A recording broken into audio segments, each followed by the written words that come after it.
vital elements needed for life. Number one is oxygen, and we've looked at the importance of oxygen many times this week. Number two is water.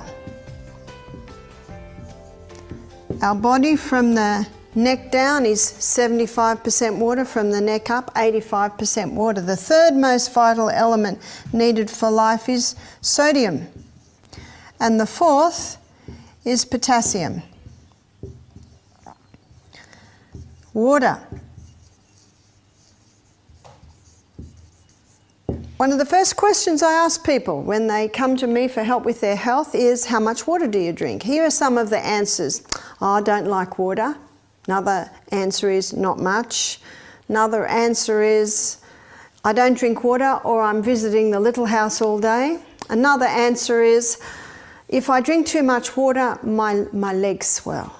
These last two answers tell me that the water is not getting inside the cell. You know, there's been some deaths on the Kokoda Trail, and these people are drinking 5 litres of water a day. They're perspiring huge amounts. So the water's going in and the water's coming out, but it's not coming out as water. Have you ever licked your perspiration? It's very salty. These people are losing a lot of sodium, but not just sodium, they're losing a lot of other minerals.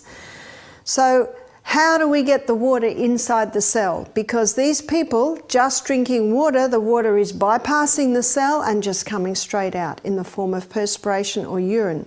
But both perspiration and urine is just not water that's coming out. Yes, waste is coming out, but there are also minerals that are being lost. So how do we get the water inside the cell? To look at that, we need to go to the third most vital element needed for life, which is sodium. We need to look at the way sodium is found in nature. Seawater contains 92 minerals. Seawater is often called an isotonic solution because it is the exact same mineral and proportion as is found in the body. Of those 92 minerals, 30% is made up of sodium, and approximately 50% is made up of chloride. Because sodium chloride makes up the largest amount of the minerals, when the water is evaporated from the seawater, the first crystals formed are sodium chloride. And so what happens is usually that is scooped up, it is bleached white, aluminium is put with it so it runs freely. There's your table salt. Table salt contains 2 minerals, and those 2 minerals are sodium chloride. Sodium chloride are such harsh minerals that if you were to inject sodium chloride straight into the veins, you would kill the person. Sodium chloride, they are both essential to the body. Sodium's the third most vital element needed for life, but we need to be taking sodium into our body the way it's found in nature, with all of its other minerals. The salt that we use is Celtic salt, and Celtic salt contains 82 minerals. That's pretty close. Where are the other 10? They're in such pico proportions, barely measurable, that it's impossible that a few are lost. But hey, 82 is still a lot closer to 92 than 2. As I said, sodium and chloride are both important. Sodium is used everywhere in the body. It's in its largest abundance on the outside of the cell. We call that extracellular fluid. And the largest concentration of mineral inside the cell is potassium. Potassium is found in rich abundance in all your fresh fruits and vegetables. Chloride, our hydrochloric acid, is made from chloride, so chloride is important.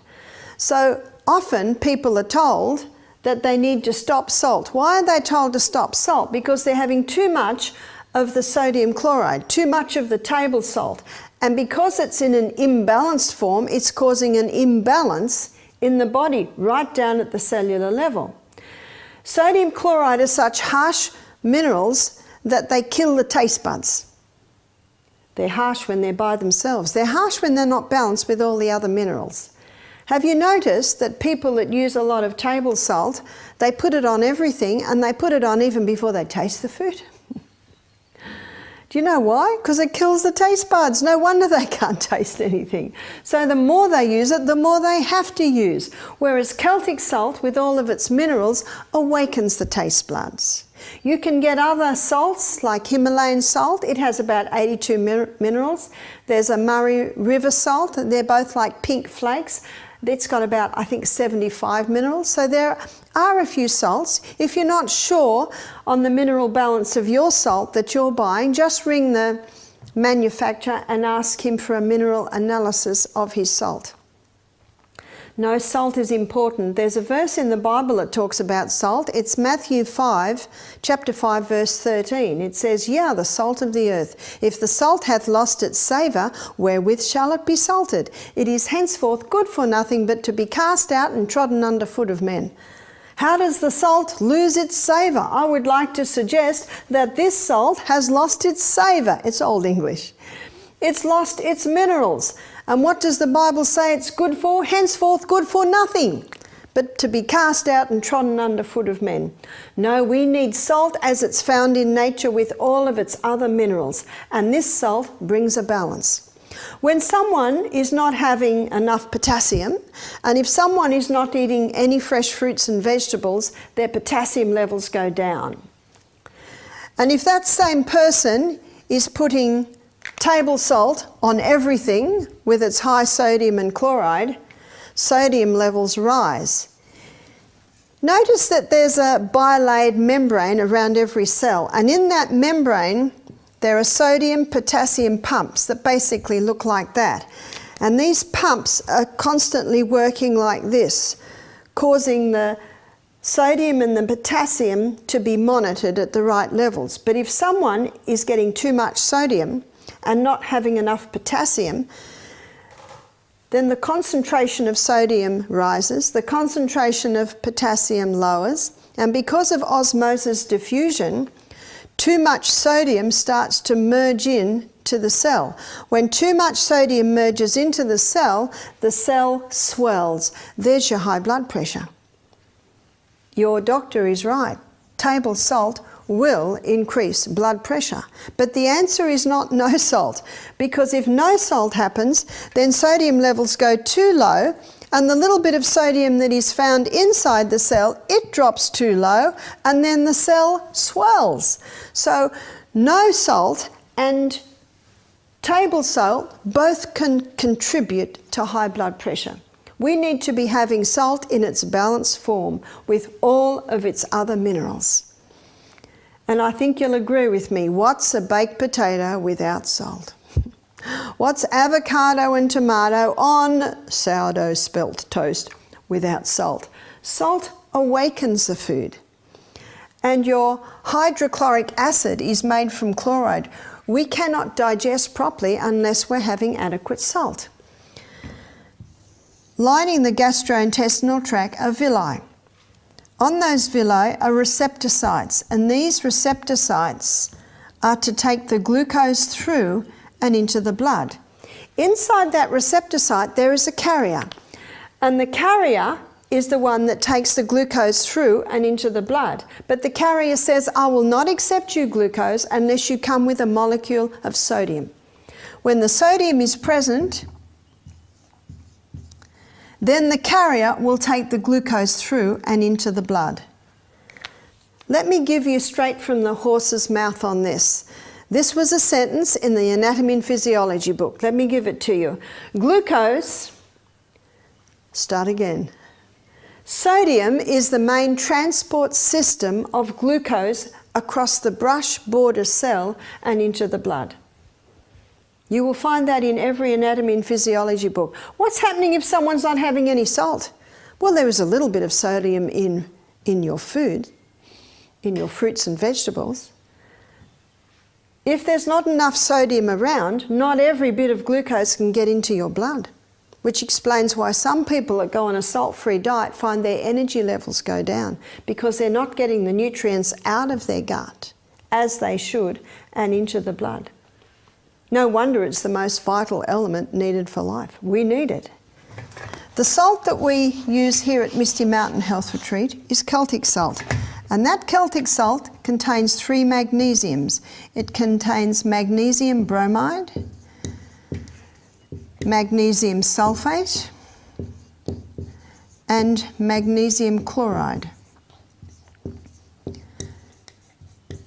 Magnesium is a water-hungry molecule, so it's always trying to pull the water into itself. That explains why on a rainy day our salt can get quite moist, because magnesium is a water-hungry molecule.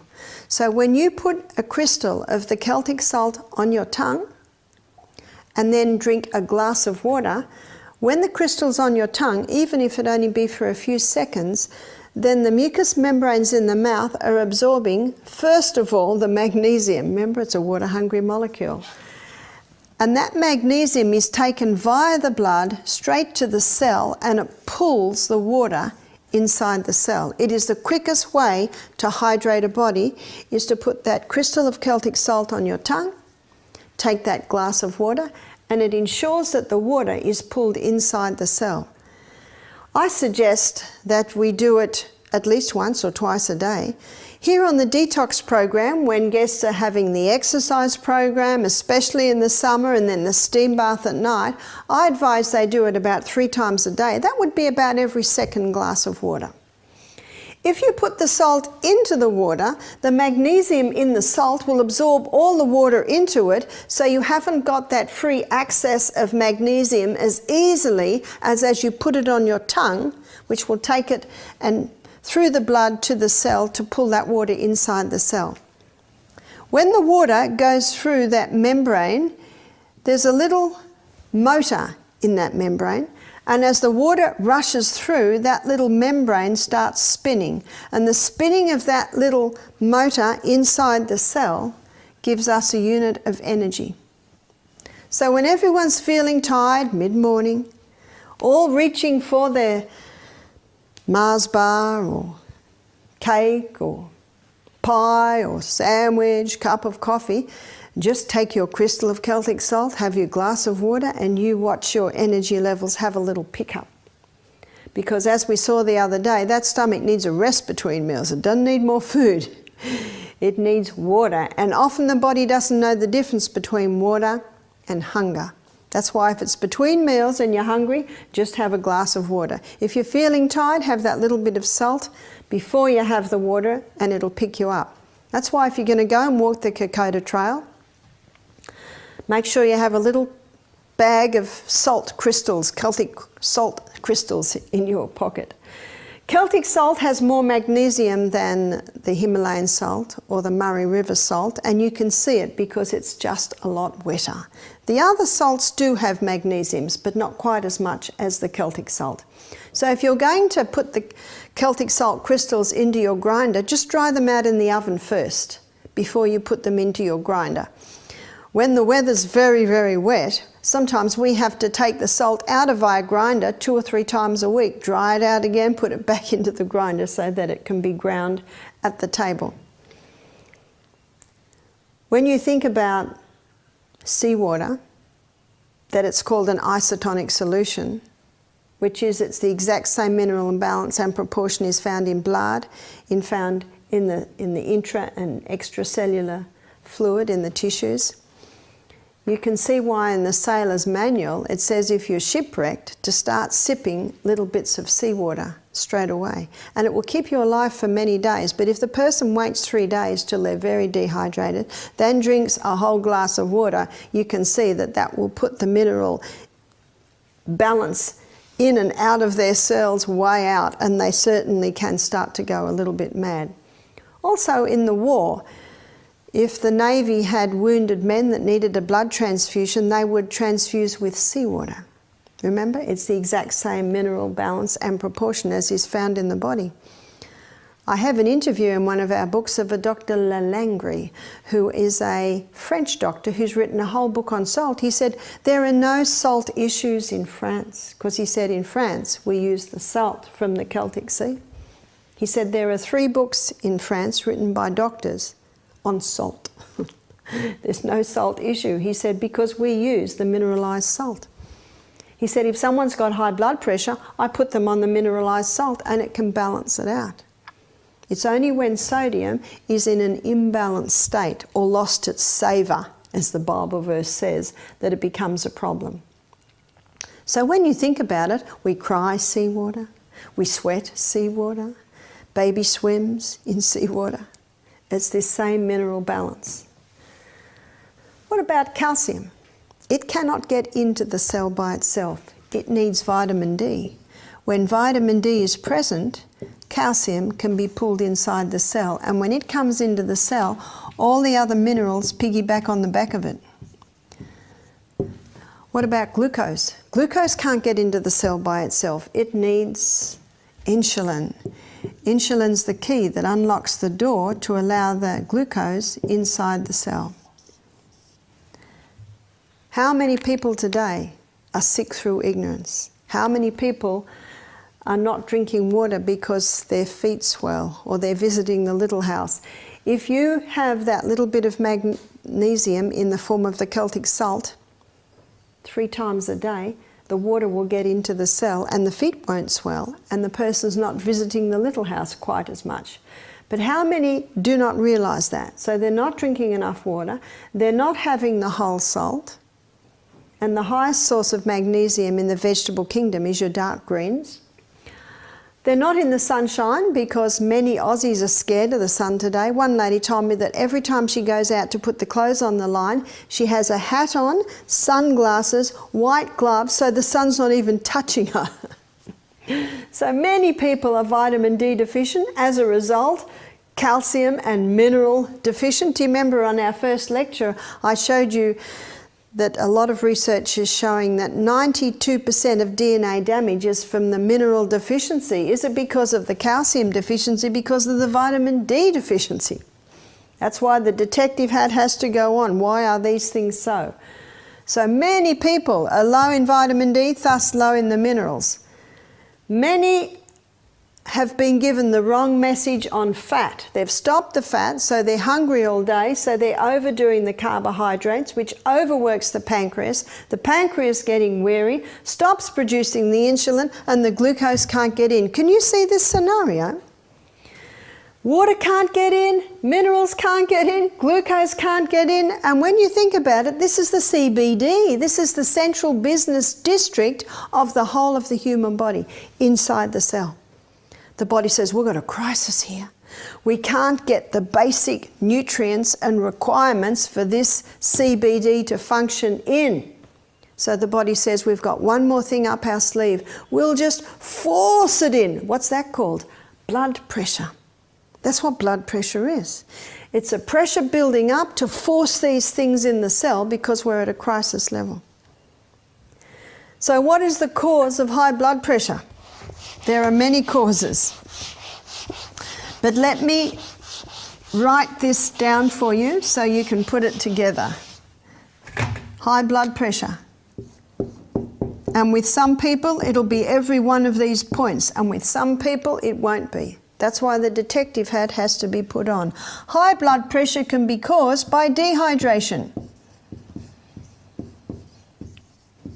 In dehydration, little capillary networks shut down to try and conserve full blood volume. That builds up pressure. High blood pressure can be caused by no salt. High blood pressure can be caused by table salt. High blood pressure can be caused by no greens, no magnesium, water can't get in. High blood pressure can be caused by no sun, no vitamin D, minerals can't get in. High blood pressure can be caused because of inactivity. When you exercise, you get the circulation of the blood out of the internal organs or areas of the body and out to the extremity, which takes pressure off the heart. High blood pressure can be caused because of a high sugar, high carbohydrate diet. We'll say high sugar, high wheat. Earlier in the week I showed you how this wheat is getting that blood sugar level up too high, wearing out the pancreas. It can be caused because of a no-fat diet. with probably small amounts of margarine, and of course no fat is referring nothing at all. No fat will say or margarine. Wow. You see, there's more to high blood pressure than meets the eye. High blood pressure can be caused of constant distress. I don't say stress because everyone has a bit of stress in their life, and one man said to me, I love stress, it keeps me working hard. I get heaps done. So then I had to define distress. Constant distress is wearing for the body. That's why if there's constant distress, you have to find out why and what can be done to alleviate that. With some people, it's one or two. With some people, it might be all of them. And if you don't turn the tap off, you're still going to be mopping up in the other corner. What's also necessary to keep that blood nice and thin to prevent high blood pressure is blood thinners. So let me give you a list of blood thinners. There's no need for rat poison, warfarin. Did you know that that's what warfarin is? It is rat poison. And there are far more powerful things that can be used that don't have the danger of the side effect of the warfarin. You know, there's a lot of information coming out now reassessing whether aspirin is really thinning that blood effectively. One newspaper article on research done 6 months ago, this is early 2014, they're finding out that aspirin's causing brain bleeds. But you can thin the blood beautifully without any dangers of these drugs that I mentioned. Water. Ideally 2 to 2.5 litres per day. I'm going to define water in a minute. That keeps the blood thin. And as we looked at earlier in the week, it needs to be taken between meals, not with meals. Celtic salt, or the whole salt, together with water, keeps that blood nice and thin. Cayenne pepper. Cayenne pepper is a remarkable herb. You might be familiar with Jethro Kloss's book, Back to Eden. Jethro Kloss devotes half a page to every herb, 10 pages to cayenne pepper, a remarkable herb. A fantastic blood thinner. It is known to strengthen arterial walls. It's even known to repair heart muscle. If you're not used to it, just have a little bit every day. You'll get used to it. I'm used to it now. One person said, but it burns. I said, not for long. Just for a few minutes. It'll pass. You know how the police were using capsicum spray? Do you know that after that experience, the criminal who got the capsicum spray in his eyes, he would have better eyesight? Yes, it debilitates. Oh, yes, it hurts. But the next day, he'd be able to see better. Yes, if you're brave, you can try it. Cayenne pepper in the eye. It doesn't sting for long, briefly, and it never hurts. One doctor in Back to Eden, he said it's impossible to abuse cayenne pepper and it will never burn. It feels like it is, but it will never harm the tissues. Garlic, there's a lot of information coming out now, has been really for the last 10 years, on what a powerful herb garlic is regarding the blood and regarding the heart. Another blood thinner is ginger. Ginger's a remarkable herb. It's a potent anti-inflammatory herb, but it also is a blood thinner. So you can grate some ginger, pour boiling water on it, delicious tea. Or you can put it in all your stir fries, put it in every legume dish, delicious. And yet it's thinning your blood. Omega-3, with its 3 double bonds, is a blood thinner. So there's your chia seed, there's your flaxseed, and the nut that is the highest in omega-3 is the walnut. So as you can see by my list here, there is no need to take drugs that have their possible side effects. We need to keep that blood nice and thin. Remember, it's the life of the flesh. We have a book in our library. We also sell this book, and it's called One of the Body's Many Cries for Water, and the whole book is on water.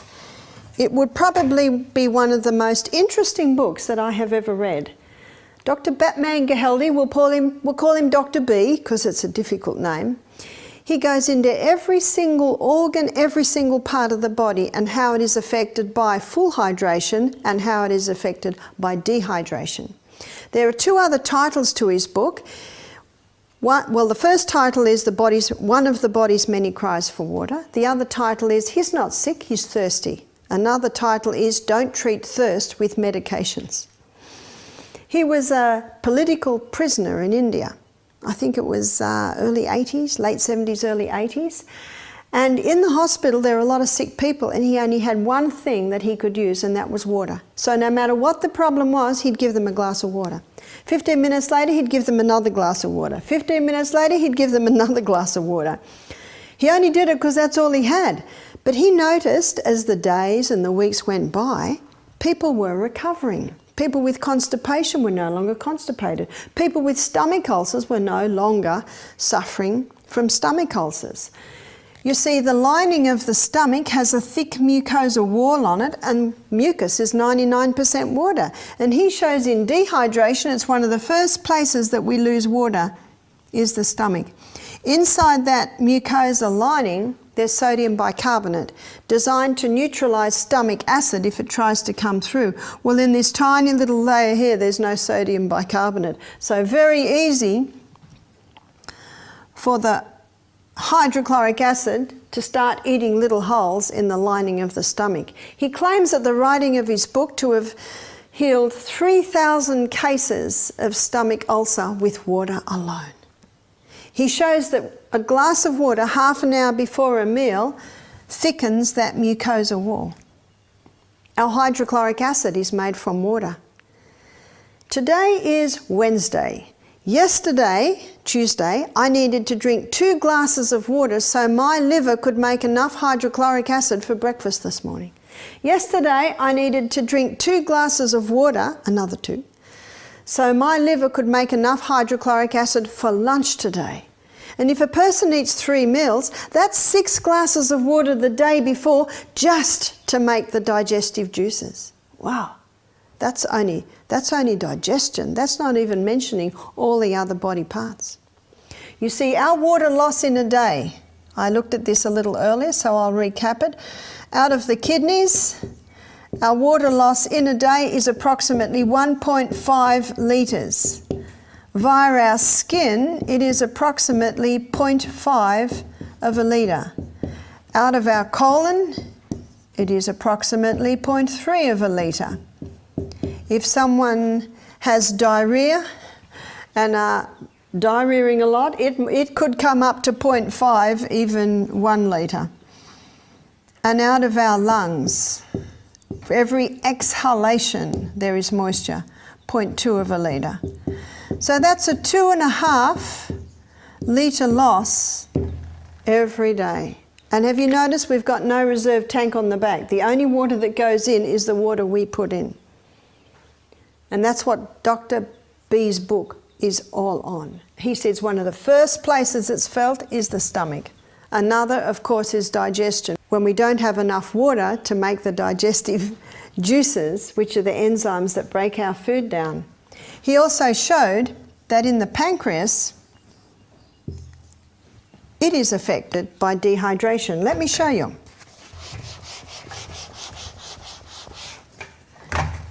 In the pancreas, it releases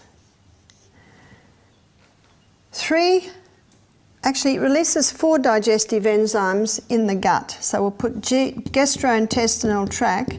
In the pancreas, pancreatic lipase is released and it does the final breakdown of fat.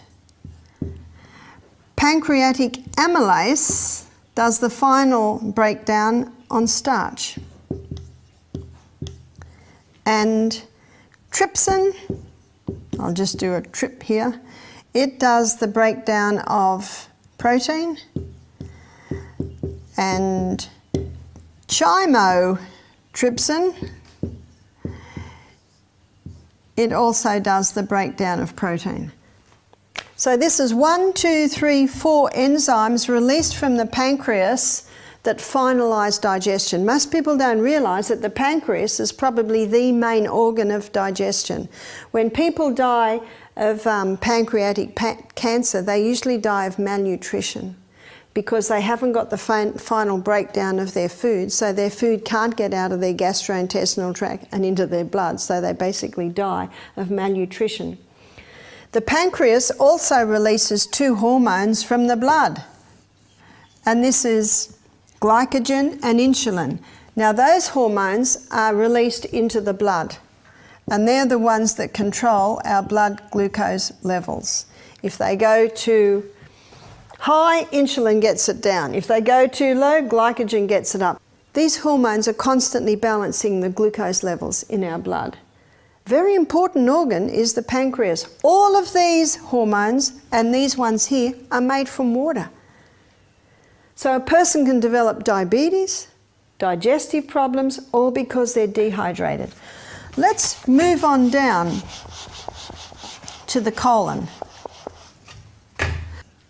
One of the main functions of the colon is to take water out so stools are formed. If the body is dehydrated, more water gets taken out than should be taken out, then we get rabbit pellets, cement, basically there's constipation. Very difficult to have 3 evacuations a day, which Dr. Kellogg said is a necessity if you're having 3 intakes a day in a dehydrated person. Dr. B also showed that dehydration is felt in the brain. Our brain is a hydroelectric system. No hydro, no electricity. A person can suffer from depression, negative thought patterns, because they're dehydrated. Something else happens in dehydration with the brain, and that is the brain cells shrink. And when the brain cells shrink, that hurts. It hurts very much. When I say to people, do you get headaches? A common answer is, oh, only if I'm dehydrated. Dehydration is also felt in the lungs. Here are the little bronchioles. At the end of each bronchiole, there are alveoli, and they look like a little bunch of grapes. And that alveoli is where that gaseous exchange takes place. So when we breathe in, they fill up with oxygen. And over those little alveoli are a little capillary network. And what the blood does is it picks up the oxygen and drops the carbon dioxide, then we breathe it out. It's a fascinating system. And Gray's Anatomy says we have 300 million of these. But in each little alveoli, there's a droplet of water. And because of the surface tension of water, do you understand the surface tension of water? When I trained as a hairdresser, I had to learn about surface tension of water. When you put water on your scalp, it doesn't really get through because of the oil. You put shampoo on, it breaks the surface tension of water, and of course it can get through.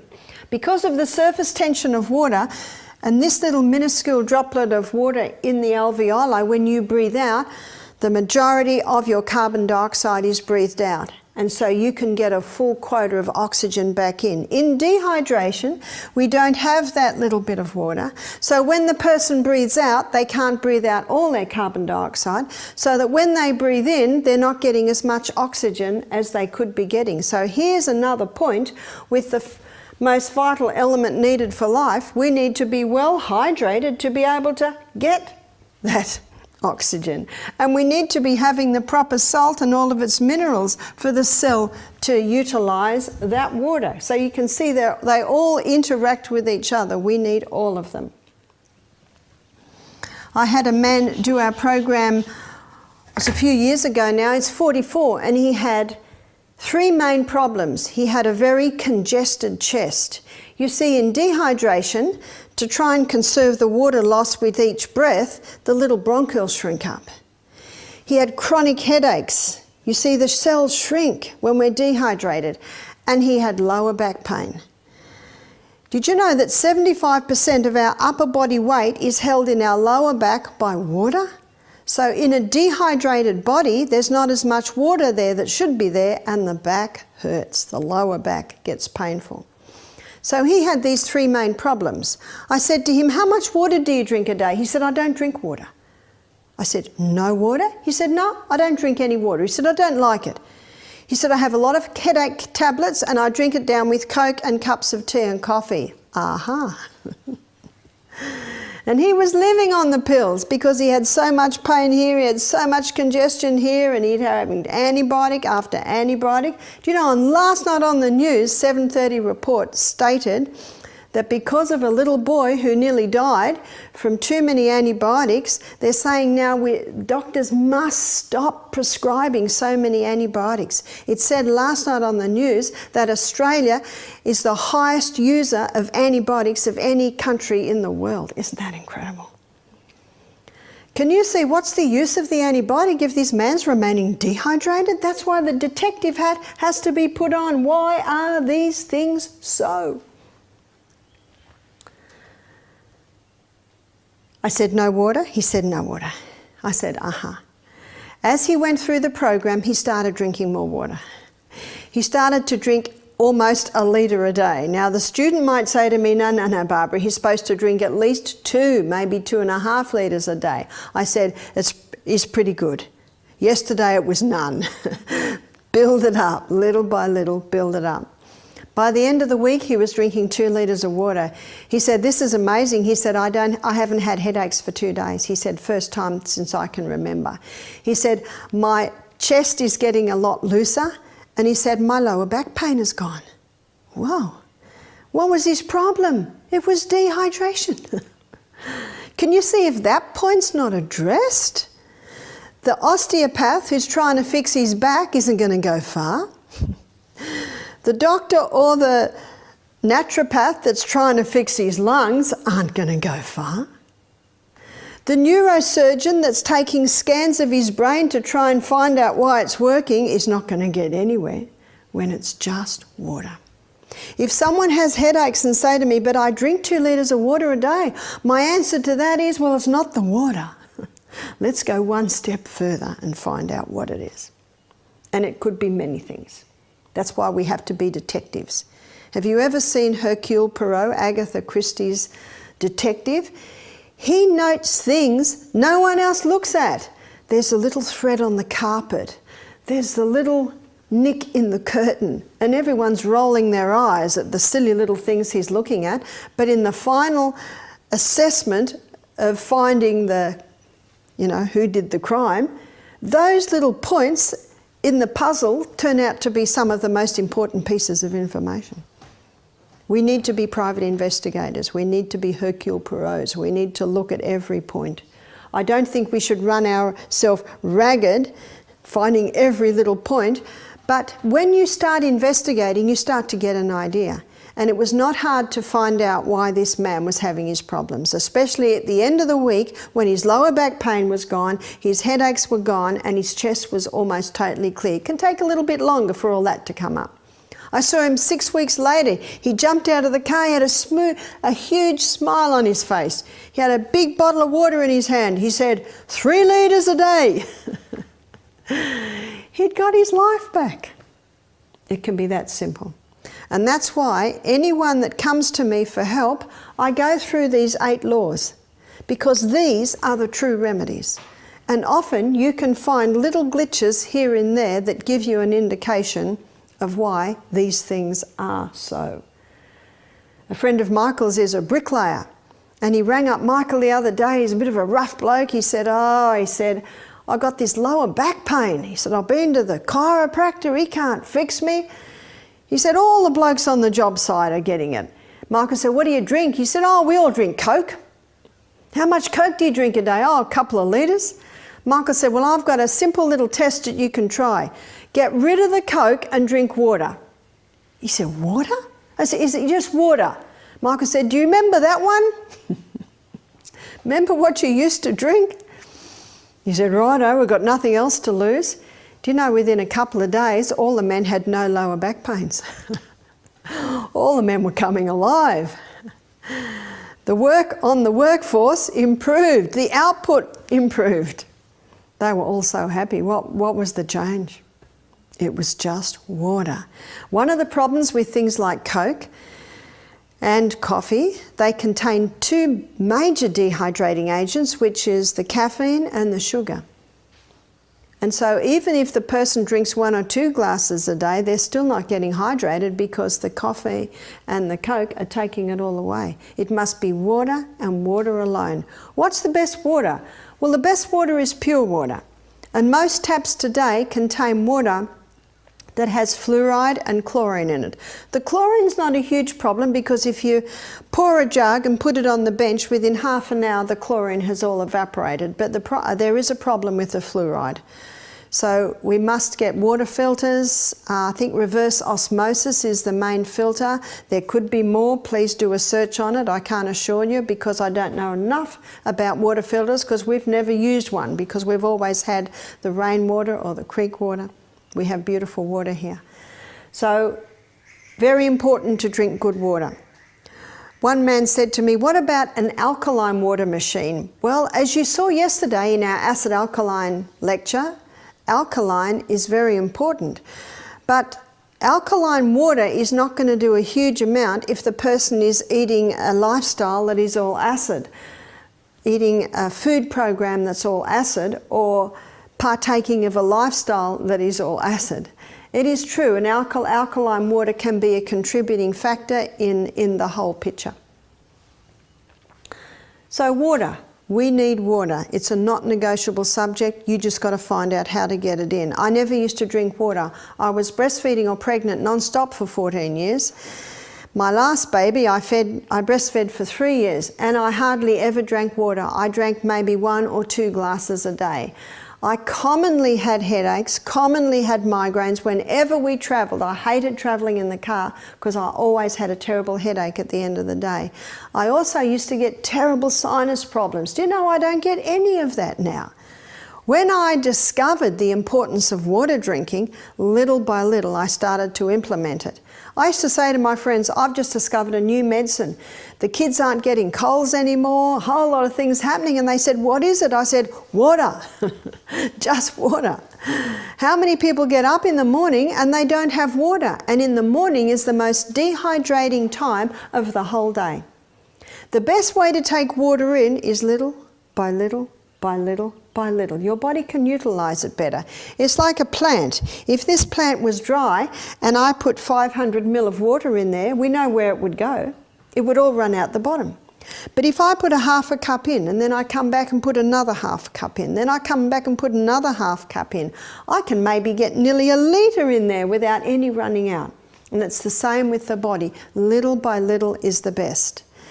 The only time I will drink a whole glass of water at once would be when I wake up in the morning. Have you ever slept on a mattress on the floor and in the morning you lift up the mattress and it's all damp underneath? That's the water that you have lost in the night. That's why you have to be very careful of your bedroom because of the water that's coming out of your body in the night. That's why we always fold the bedclothes back and allow the bed to have a good air, have the windows open. It's even better if you can have a bedroom that has sun coming into the bed to purify it and air it. Important to try and get the mattress in the sun at least once a year. Change your mattress protectors. Also be cautious of under the bed. Always should have slats or wire which allows the moisture that you lose in the night to come away.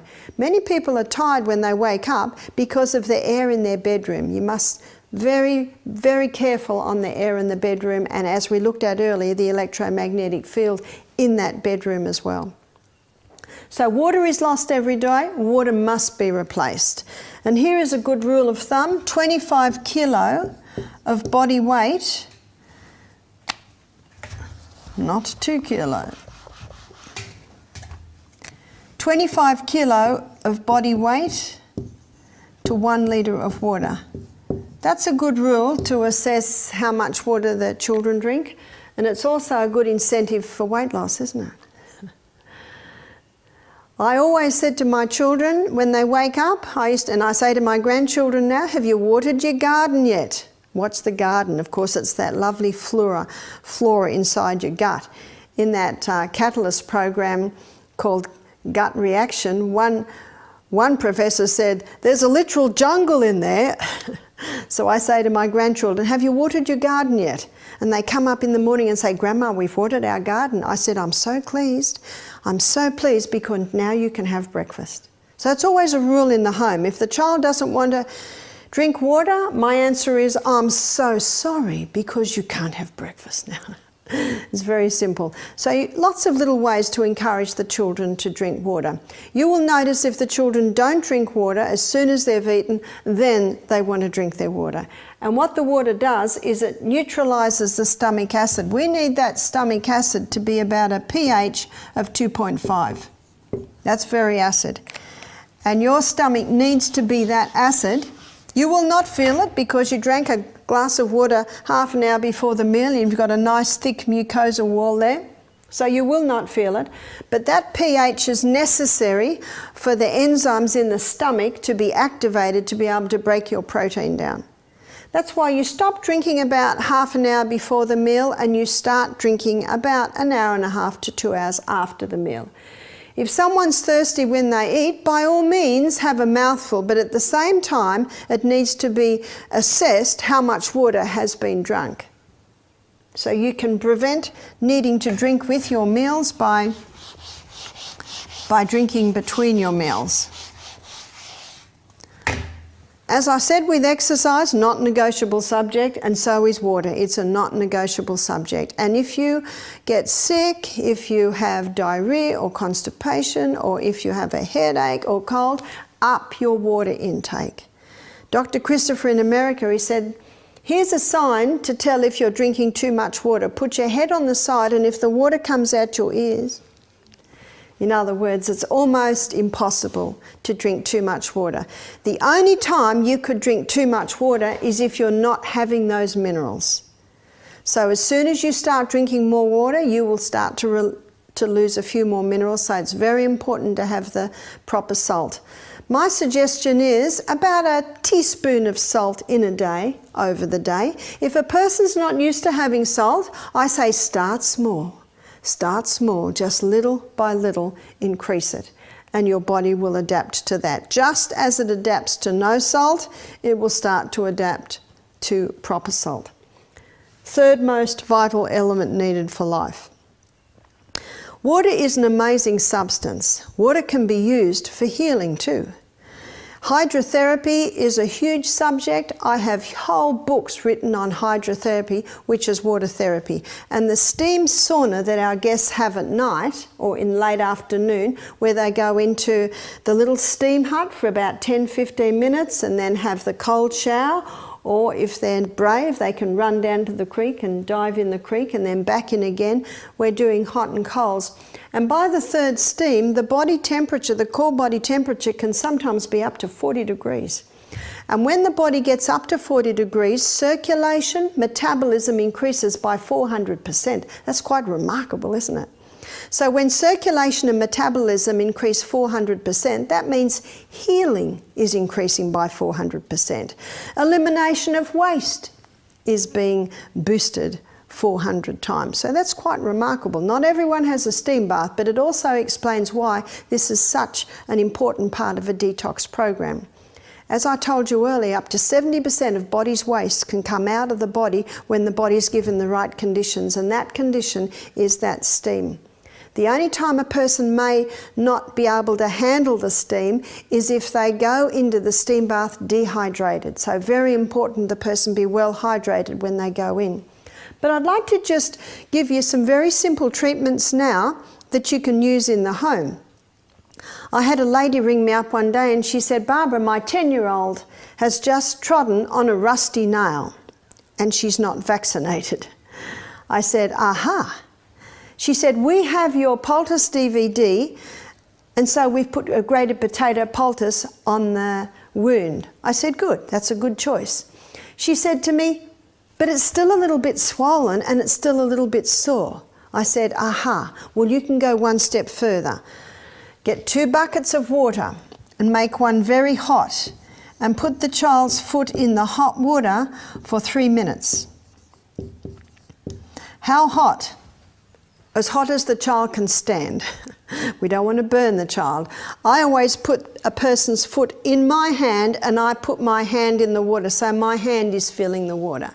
And if the person cannot take it, the only time you would not do it would be someone who has poor circulation, maybe the very old or the very young, someone who has diabetes and they can't feel their feet properly. That's the only time you would not do it. So 3 minutes hot water and then cold, and it's as cold as you can. Ideally put some ice cubes in that cold. And the cold is done for 30 seconds. So what's happening here is when the foot is put into hot water, we're warm-blooded creatures, so immediately the blood rushes to the area. And when the blood rushes to the area, fresh blood's coming in, and fresh blood is bringing more oxygen, more nutrients, more water, more white blood cell, and as it pushes the old out, it's throwing off the waste. Can you see that? Now after 3 minutes, the blood starts to slow down, because that's what happens when we're in a hot bath, isn't it? We start to slow down to the point of sleep. And so you pull the foot out of the bucket and into the ice cold. Will that wake it up? Woo. We are warm-blooded creatures, and whenever cold touches our body, there's a reaction. And basically the body's going, whoa, cold, it has the potential to kill us, quick, move fast. Can you see that's the reaction? Now within 30 seconds, the reaction has died down and the blood can start slowing down. So we put it back in the hot and wake it up again. So whenever you do the hot, you have a kettle of boiling water there, and while the foot or the hand or whatever you're doing is in the cold, you heat up the hot with a bit of boiling water. Again, test it, test it. You do this whole thing 3 times. Always starting with the hot and always finishing with the cold. You see, finishing with the cold equalises the circulation, closes pores, prevents chilling. The only time we've had someone faint in our steam bath is they had the steam and they didn't want to have the cold shower, so they went and stood in the cool air and then came back in. Cool air does not do what cold water does. It's the reaction of the cold water on the blood. And that doesn't happen with cold air. If someone says, well, I want to do the steam but not the cold, I say, well, I'm sorry, you can't do it. Because you'll be in trouble if you don't finish with that cold. It's only quick. It's only quick. So the lady did this to her little girl that had trodden on the rusty nail. 3 minutes in the hot, 30 seconds in the cold. 3 times. And then I said, put the grated potato on. I said, ring me in 2 hours. You see, if there's no response in 2 hours, what do I say? You go straight to hospital. I said, ring me in 2 hours. She rang me and she said, she's laughing, all her pain has gone, there is no redness at all around the foot. I said, good. My suggestion would be, with this girl, to do hot and colds maybe 3 times a day, and you probably only need to do the grated potato poultice overnight. I always say, watch the body's reaction, and if your body says yes, remember, you're the doctor. Are you getting relief? I'll tell you another story similar. I was in New Zealand and I was seeing a lady. She brought her 7-year-old boy in. He was just with her while she talked to me. And my eye immediately went to his finger. Now this finger, the joint was all swollen, it was red, and there was like a white pussy bit on top. I said, what's the matter with the finger? She said, well, the doctor says it's cellulitis. You know what cellulitis is? Inflammation of the cell. I said, yes, I can see that. But what am I asking now? Why? Because that wouldn't have happened for no reason. She said, oh, a few days ago, he had a blister on his finger and he was playing in the dirt and the blister broke. Are we starting to see what happens? Aha. I said, what have you been doing? Oh, it wasn't a few days ago, it was actually a few weeks ago, because she said he's on his 2nd course of antibiotics. He's having to take painkillers at night to sleep and sleeping tablets. So he's on 3 medication and he's 7. I said, do you mind if I try something? She said, not at all, not at all. Now I got the permission of the child. Always get the permission of the child, because a man convinced against his will be of the same opinion still. I always use the will. I said, can I do this? Can I just do the hot and colds? I told him what I was going to do. I explained it. He nodded. and I got 2 cups. He could not take the hot, so he made it a bit colder. He could not take it until he could bear it. When he could bear it, after 3 minutes, we put his finger in ice cold. While he's in there, we put hot in the little hot mug. And then I said, get your good finger and put your good finger in there so that your brain can assess that that's not that hot. Yes. And this time, his sore finger could bear the hot. He did it 3 times. By the end of it, a smile came to his face. In 15 minutes, we had reduced the pain by 50%. 15 minutes. What did we do? We just got fresh supplies of blood in, which took the old blood out. It's very simple. And then I grated a potato and I put it on his finger.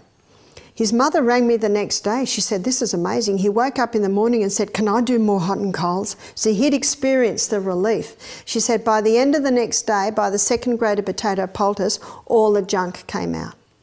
He had no more pain. And if he does get pain, what does he do? Just goes back to this. She said, what will I do with the antibiotic? I said, I'll leave that up to you.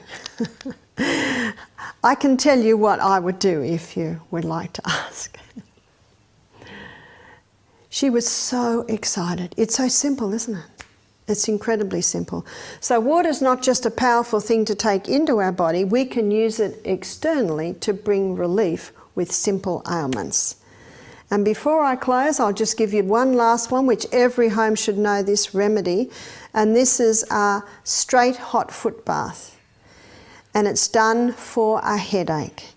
It's done for a headache. It's done for if someone's highly stressed. It's done if someone has a congested chest or problems in their abdomen. You see, our head, our chest, and our abdomen have a reflex in the feet.